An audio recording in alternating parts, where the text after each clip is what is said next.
Have you ever lain down in bed and suddenly felt your heart skip a quiet beat? Not from pain, but from fear that you won't make it in time. Fear that tonight, again, you'll wake in the middle of the night. Fear your legs won't hold steady. Fear of the dark hallway leading to the bathroom, and the sound of running water echoing when the world should be still. Fear that your own body is no longer fully yours. My mother is 78 this year. She used to be the calmest sleeper I knew, but lately, every night before turning off the light, she lies on her side, rests her hand on her belly, and sighs. Not the kind of sigh that says I'm tired, but the kind that sounds like she's holding something in, something she hasn't dared to let go. I once asked her mom, "Are you tired?" And she replied soft as an early spring breeze, "No, sweetheart. I'm just afraid I won't make it in time during the night." That one small sentence stayed in the room all night. What she didn't know is that when we fear something might happen in our sleep, our brain doesn't let us rest. It stays on guard, not fully awake, not quite dreaming either. Just watching. It becomes a night without true rest, a breath that never feels full, a sleep that feels like a blanket, falling just short of your feet. And I began to wonder, could it be that very fear is what's keeping her from sinking into deep sleep? Could it be her own mind is interrupting her rest while she keeps blaming it on old age? Some nights I sit in the living room reading late, and I hear it again, the soft whisper of slippers brushing gently across the wooden floor. It's my mother, once more quietly making her way to the bathroom. Not rushing, not panicked, but always at the exact same time, 10:20 p.m. Even though she already went at 9:30, the bathroom door stays slightly open. A soft glow spills out like pale moonlight. Inside, just the faint sound of water, then a flush. Not because she truly needed to go, but because she was afraid that if she didn't take care of it, now she wouldn't make it in time when midnight came. Afraid of having to rush through the dark. Afraid of being startled. Afraid of slipping. Afraid of losing control over something that once felt so simple, but now feels uncertain. She never says it out loud, but I see it in the way she tightens her belly just a little before bed. A quiet kind of focus, like she's trying to will her body into obedience. I once whispered, "Are you tired, Mom?" She smiled softly, waving me off. "No, and I just want to make sure I won't have to get up tonight." I smiled back, but something inside me tightened, because the way she prepares for sleep doesn't look like someone settling in to rest. It looks like someone getting ready for battle. Science calls it anticipatory anxiety, when the brain braces for something stressful that might happen. But for older adults, even a tiny worry can send waves through the body, keeping everything just slightly on edge, especially when it involves nighttime trips to the bathroom. I read a study from Stanford that said older adults often fail to reach deep sleep not because of aging, but because the brain stays subtly alert, especially around concerns like nighttime urination. Tightening the belly, holding the breath, cortisol rises, the heart beats faster, and the body can't let go. It becomes a quiet cycle, night after night. So I started paying closer attention. One evening, I saw her fall asleep beneath the amber glow of her nightlight. Her breathing was slow, but her hand rested lightly on her belly. Not clenched, not tense, just there. Like she didn't quite trust her own body anymore. She still wakes around 5:30 every morning. No sign of insomnia, not on the surface. But when I pour her tea, she often says, "I don't know why, but it feels like I didn't really sleep." And I understand. Her sleep isn't broken by noise or pain. It's broken by something quieter, the fear of waking up. Sleep, which should feel like a soft return, like a bird finding its way back to the nest, has become something else entirely. It's become a front line, where she stays quietly on guard all night long. And the part that aches the most is that she doesn't think any of this is unusual. I started paying closer attention to my mom, not through her words, but through the quiet traces she left behind in the night. There were evenings I'd pass by her room, the door left slightly open, that soft amber light casting a warm silhouette across her back, a shape curled gently, like a dry leaf folding in the wind. Her hand resting on her belly, her breath uneven, like her body was holding itself back, bracing for something no one dared to name. I'd stand there for a minute, then quietly step away, not wanting to disturb her. But inside, I felt this quiet ache, because I didn't know where to begin. How do you say to someone you love, "Mom, I think it's fear that's waking you up at night"? How do you say that without making them feel small? Then one day, I came across a short paragraph in a magazine for older adults. It said, if worry is what's keeping you awake, then breath is the door that can bring you back to sleep. Try placing your hand on your belly. Take a deep breath to remind your body there's no danger here. That night, I made her a pot of warm tea.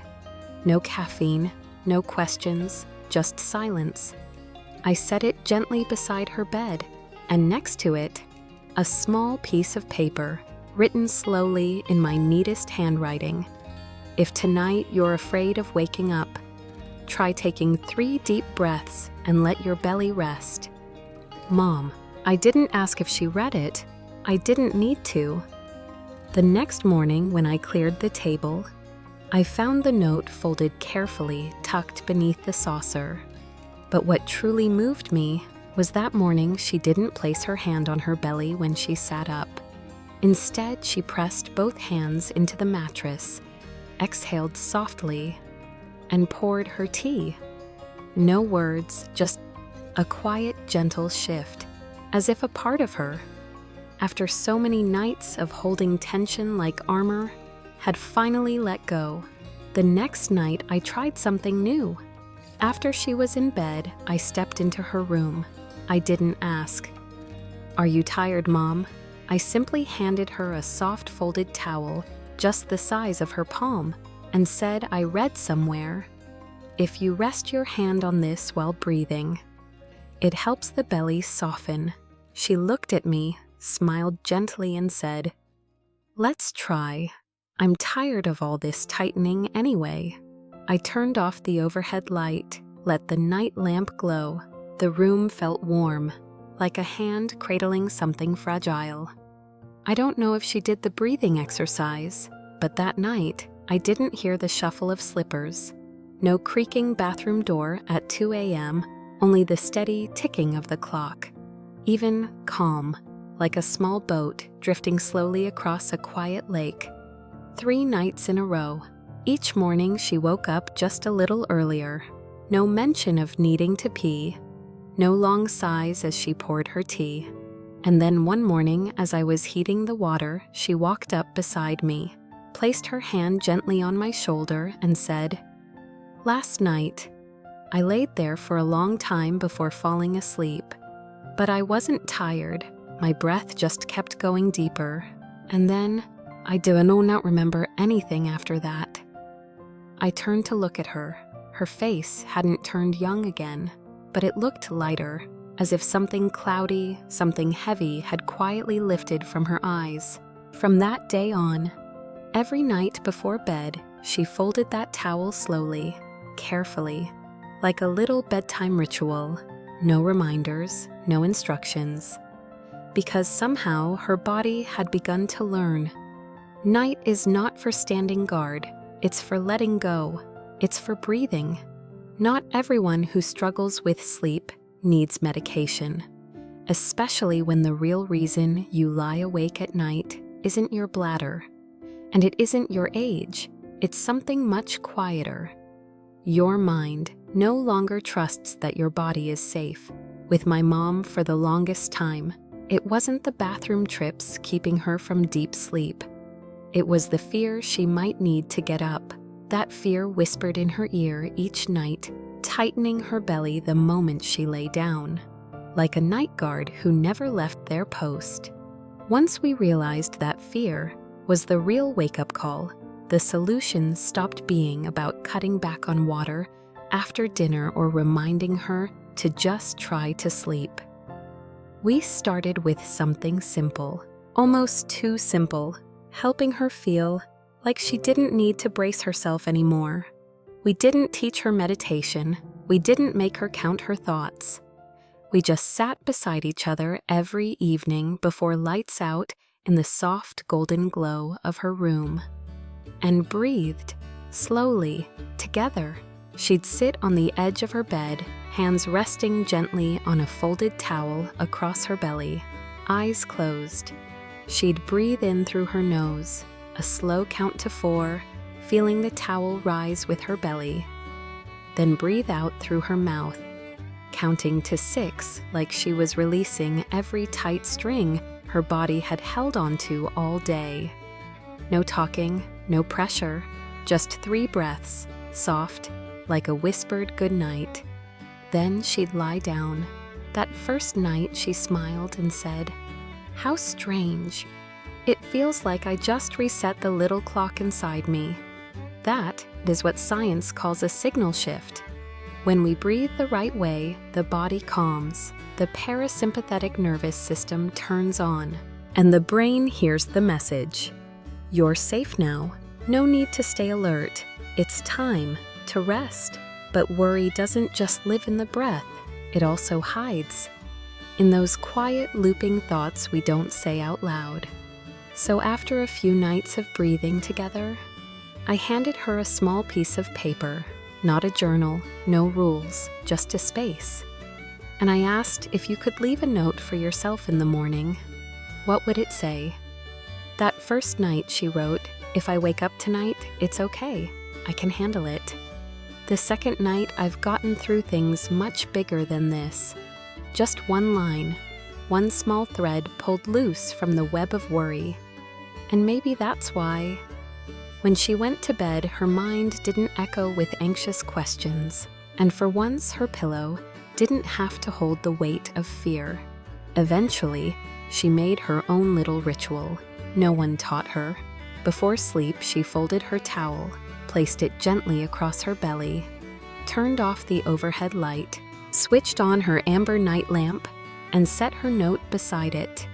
Like a quiet promise to herself, tonight, I don't need to be afraid, because the body, when reminded the right way, will always find its way back to safety. And sure enough, once my mother stopped bracing her belly with fear, those nighttime bathroom trips began to fade. Not because she drank less, but because her brain stopped sounding the alarm, stopped saying, "You might be in danger, stay alert." After just a week, she was only waking once, but more importantly, that one wake-up didn't drain her. She'd use the bathroom, come back to bed, and drift off again, like nothing had interrupted her at all. Now on most nights, she sleeps straight through, and each morning there's no more frown. No more "I feel like I didn't sleep at all." Just a deep, steady breath. And a day that begins not with defense, but with rest. Real rest. Mom isn't afraid to go to bed anymore. This morning, the kitchen looked just the same as always. The wooden table glowing under soft morning light. Mom's white porcelain teapot still in its usual corner.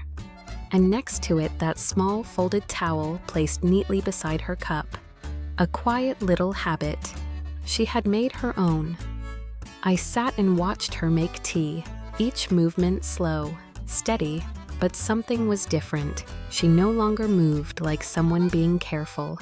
She didn't let out a heavy sigh when she sat down. She didn't press her hands to the table, just to catch her breath. And what I noticed most was her hand, resting gently in her lap. No tremble, no tension, just peace. She looked at me, eyes brighter than the morning sun outside, and said, I think, maybe it's not just age. You know, I used to think I had to get up so many times because my bladder was getting weak. But really, it was my mind that hadn't learned how to rest.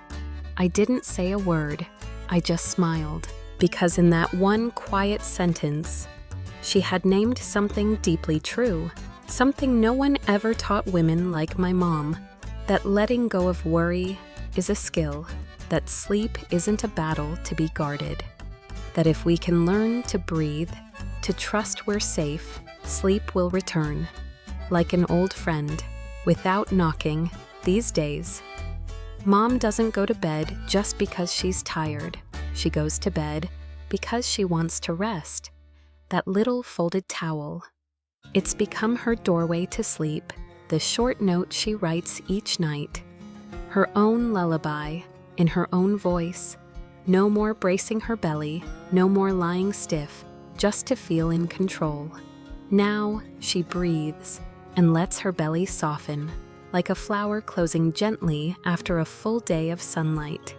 If you, or your mother, or someone you love, has ever curled up in bed out of fear of not making it, of losing control, of bothering someone, if you've ever woken up, not because you had to go to the bathroom, but because you were afraid you might, you are not alone. At this age, what we need is simple. A place where we can breathe, a reminder that we are still in control of our own body. You can try it tonight. No new mattress, no fancy pillows, just this, a small folded towel resting lightly on your belly. 3 slow breaths, your own hand resting gently, and 1 short line whispered like a promise. I'm okay now, I don't need to stand guard tonight. If you'd like, you can write it below this video. Just 1 line tonight, I'll try. Or maybe share a small bedtime ritual, something that helps you or someone you love sleep just a little easier. I'll read every one, because sometimes the thing that helps us rest isn't just the breath. It's knowing we're not the only ones learning how to sleep again. Thank you for staying through the very last minute of this story. Wishing you and the ones you hold dear a sleep that's full soft and no longer held together by tension. Sleep well tonight. You've earned it.